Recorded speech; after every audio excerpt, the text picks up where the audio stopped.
આજે તો મળવા આવી ગયો મારો ભાઈબંધ છેક થરાથી અને આપણું આવી ગયું ઓનલાઈન પાર્સલ એમાં છે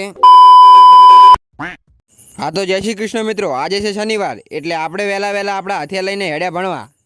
છૂટ્યા પછી મારો ભાઈબંધ આવી ગયો મને મળવા. ફેસ રિવીલ નહીં થયો કેમ કે બંકો બહુ સુંદર છે અને આ ભાઈબંધ મને મળ્યો હતો ખેલ મહાકુંભમાં. પછી તેના જોડે વાતો કરી અમે નીકળી ગયા ઘર તરફ અને આ આગળ જઈ રહી ને એમાં નિશાળની બસ છે, કહી દઉં તમને.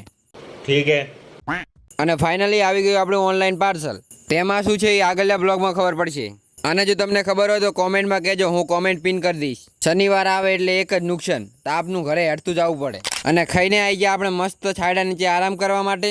હવે હું બેઠો બેઠો આખી બપોર કાઢીશ. તો એસા લગ રહા હે દિલ ગાર્ડન ગાર્ડન હો રહા. બપોરના વાગ્યા 3 એટલે હું ભેંસને પાવા લાગ્યો પાણી. પછી હું આવી ગયો ખેતરમાં ઢોરા લઈને અને આ છે અમારું ખેતર. શું ગપ્પા મારે છે? રોજ કોકના ખેતરમાં ભેંસું લઈને આવતો રહેશે. આજના વાજી જાય 6 પણ હજુ પણ ભેંસું નથી તાપતી. ખબર નહીં કેટલું ખાશે. ઘરે આવીને જોયું તો શું હોય તો સાથે નવરાત્રીની તૈયારી. થોડી પાંજરા વાળા હાકળ નથી બાગ છૂટા બાગ પણ આ ધાર્મિક જેમ તલવાર નહીં ખેલતો. મને ક્યાં ખેલતા આવડે છે, હું તો ખાલી જોઈને જ રાજી થાઉં છું. બાકી આ 3 મોજમાં આવી ગયા છે. બાકાજી કી બોલાઈ નાખ્યો. પછી હું રાત્રે આવી ગયો પિયુષિયાના ઘરે. તેના પપ્પાને થોડું કામ હતું એટલે.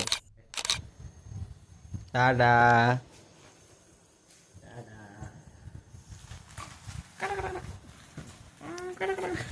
શું લે? સબસ્ક્રાઇબ કરો તો સબસ્ક્રાઇબ કરો કે સબસ્ક્રાઇબ કરો. સબસ્ક્રાઇબ કરો. Like share subscribe.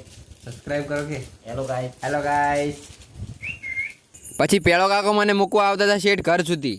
તમારે નથી આવવું ઘરે હો, તમે આટલા સુધી આવ્યા છો તો ફોલો કરવાનું ભૂલતા નહીં.